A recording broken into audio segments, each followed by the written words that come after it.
Shalom, salam habatus adik-adik semuanya. Sebelum kita merenungkan firman Tuhan, mari kita bersatu dalam doa. Tuhan Yesus yang baik, kami bersyukur Tuhan buat pagi hari ini kami boleh kembali kami bisa merenungkan firman Tuhan pada pagi hari ini. Di dalam nama Yesus kami berdoa, amin. Nah, adik-adik, pada pagi hari ini kita akan belajar firman Tuhan dari Efesus pasal 6 ayat 1 sampai 9. Syukur akan memberikan tema bagi kita semua, hidup dalam ketaatan. Nah, adik-adik, taat itu apa sih? Nah, kalau dari Kak Syukur, taat itu adalah mendengar dan melakukan apa yang diminta kepada kita, apa yang diperintahkan kepada kita, ya, tanpa harus menunda-nunda dan bersungut-sungut, ya, baik itu perintah dari orang tua, guru, atau orang yang lebih tua dari kita, ya. Nah, adik-adik, sikap taat adalah bukti kalau kita itu menghormati orang tua kita, seperti dikatakan di ayat 1 dan 2. Hai anak-anak, taatilah orang tuamu di dalam Tuhan karena itu benar. Dan ayat 2 mengatakan bahwa hormatilah orang tuamu, ya, ayah dan ibumu.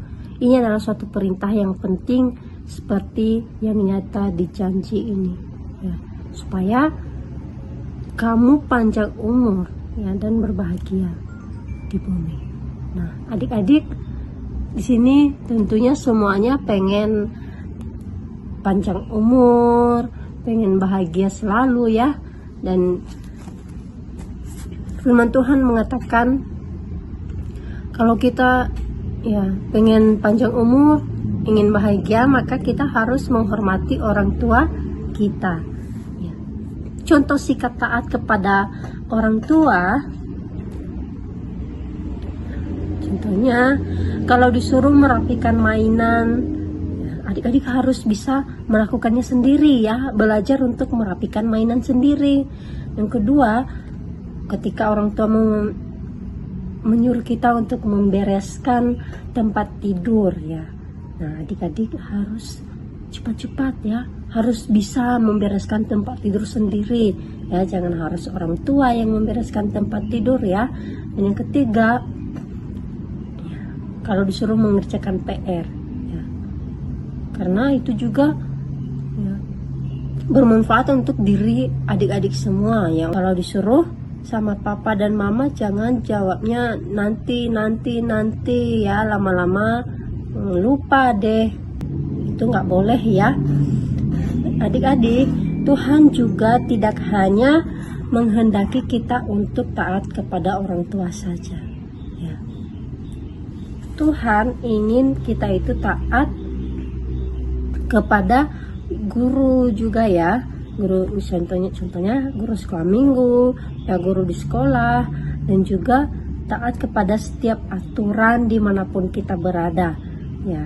Tentunya dimanapun kita berada itu pasti ada aturannya, ya, adik-adik. Contohnya kalau di sekolah guru memberikan tugas, ya,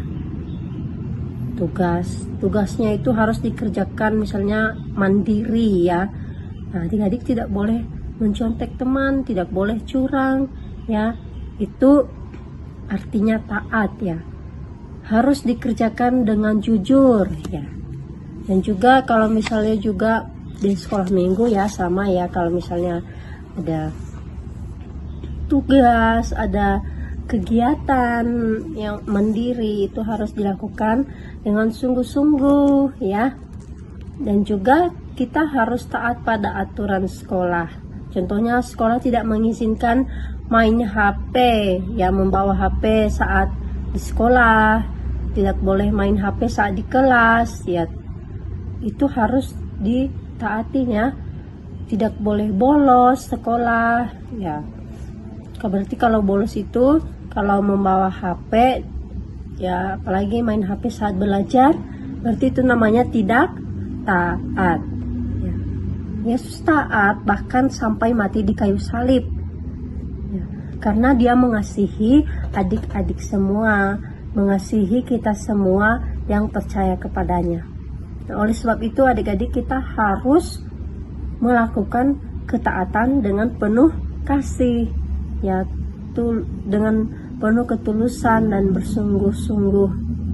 Ya, ayat 6 mengatakan bahwa jangan hanya di hadapan mereka saja untuk menyenangkan hati manusia, tetapi sebagai hamba-hamba Kristus yang dengan segenap hati melakukan kehendak Allah.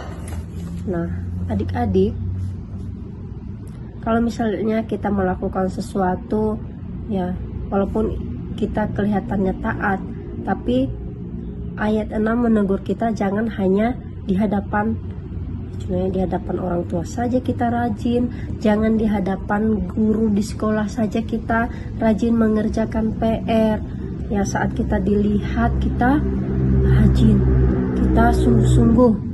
Tetapi ketika mereka sudah tidak ada, maka kita melakukan kecurangan. Itu tidak boleh, ya adik-adik. Jadi di sini kita harus membuat kesepakatan dulu, ya. Kita taat karena kita mengasihi, ya. Karena tadi, ya, Tuhan Yesus telah taat, Tuhan Yesus telah mengasihi kita terlebih dahulu. Nah, itu artinya adik-adik, kalau adik-adik tidak taat kepada orang tua atau guru di sekolah ataupun orang yang lebih tua daripada adik-adik semua, berarti bisa dikatakan adik-adik tidak mengasihi orang tua, adik-adik tidak mengasihi guru, ya, dan pemimpin lainnya, ya. Ayat 8 mengatakan bahwa kamu tahu bahwa setiap orang, baik hamba maupun orang merdeka, kalau ia telah berbuat baik, ia akan menerima balasannya dari Tuhan. Nah, apapun perbuatan baik yang kita lakukan itu pasti Tuhan membalas dengan kebaikan juga, ya. Jadi jangan malas untuk terus berbuat baik, untuk terus taat, ya, terlebih untuk terus mengasihi, karena Tuhan akan membalas bagi kita semua, ya. Itu saja renungan kita pada pagi hari ini. Mari kita berdoa. Tuhan Yesus, terima kasih buat firman-Mu yang sungguh luar biasa, yang boleh mengubahkan hati kami agar kami bisa menjadi anak-anak yang taat dan juga mengasihi satu sama lain. Tuhan, tolong kami, mampukan kami untuk melakukan firman-Mu. Dalam nama Yesus kami berdoa, amin. Salam Habatus adik-adik, selamat beraktivitas.